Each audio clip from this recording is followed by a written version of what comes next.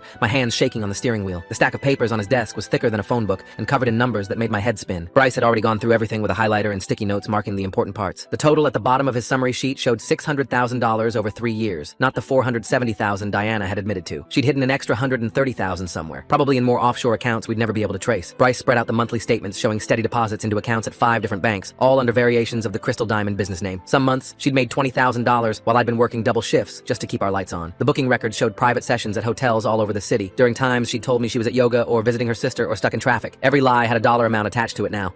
Bryce explained that tracking down the offshore accounts would cost more in legal fees than we'd probably ever recover from them. Diana had been smart about where she hid the money, using banks in countries that didn't cooperate with U.S. court orders. We'd have to work with what we could prove existed in domestic accounts, which was still substantial, but not the full amount. The mediation session was scheduled for the following Tuesday at the courthouse downtown. I wore my only suit, the one I'd bought for job interviews 5 years ago that barely fit anymore. Diana showed up in designer clothes I'd never seen before with an attorney who looked like he charged more per hour than I made in a week. Diana's timing seems really careful here, keeping him on the insurance for 7 years, then acting shocked when he finally cancels it. Makes me wonder if she kept other financial connections she thought he wouldn't find. We sat at opposite ends of a long conference table while the mediator explained the process and ground rules. Diana's attorney started by offering me $20,000 to walk away from everything and sign the divorce papers without any further claims. He acted like this was incredibly generous, given that the house was legally in Diana's name only. I wanted to flip the table over and scream about the 3 years of lies and struggle while she sat on a fortune, but Bryce had coached me to stay calm no matter what they said. We countered with a demand for half the current house value, plus $100,000 from her proven earnings. Diana actually laughed when Bryce presented our numbers, a cold sound that echoed in the conference room. She said she'd rather spend every penny on lawyers than give me that much. Her attorney whispered something in her ear, and she rolled her eyes but nodded. After 3 hours of back and forth, we settled on $60,000 to be paid over 2 years in monthly installments. It wasn't close to fair, but Bryce said it was better than spending the next year in court battles that would eat up most of the settlement in legal fees anyway. I signed the papers, feeling like I was giving up, but also desperate to just be done with all of it. 2 weeks later, the first payment hit my new bank account, and I immediately used it to put a deposit on a better apartment. The place was still small, just a one-bedroom in an older building, but it was in a safer neighborhood where I didn't hear sirens every night. The property manager ran my credit, but didn't ask questions about the recent divorce or why my previous address was my co-worker's couch. I signed the lease, feeling like I was finally moving forward, instead of just surviving day to day. The apartment had actual kitchen cabinets and a window that looked out at trees instead of a parking lot. Moving day consisted of carrying my 3 boxes up 2 flights of stairs and setting up the air mattress I'd bought at a discount store. The final STD test appointment came exactly 3 months after that first horrible visit to the clinic. I sat in the familiar waiting room trying not to think about all the worst-case scenarios that had been running through my head for weeks. Gabriella called my name and drew my blood with the same professional efficiency as before. A week later, she called with the results, and I had to sit down when she said everything came back negative. She told me I was lucky and should be more careful about partners in the future. I didn't tell her there wouldn't be any partners for a very long time, maybe ever. The divorce papers were finalized a month after the mediation session. Diana got to keep the house and most of her hidden money while I got $60,000 spread over 2 years,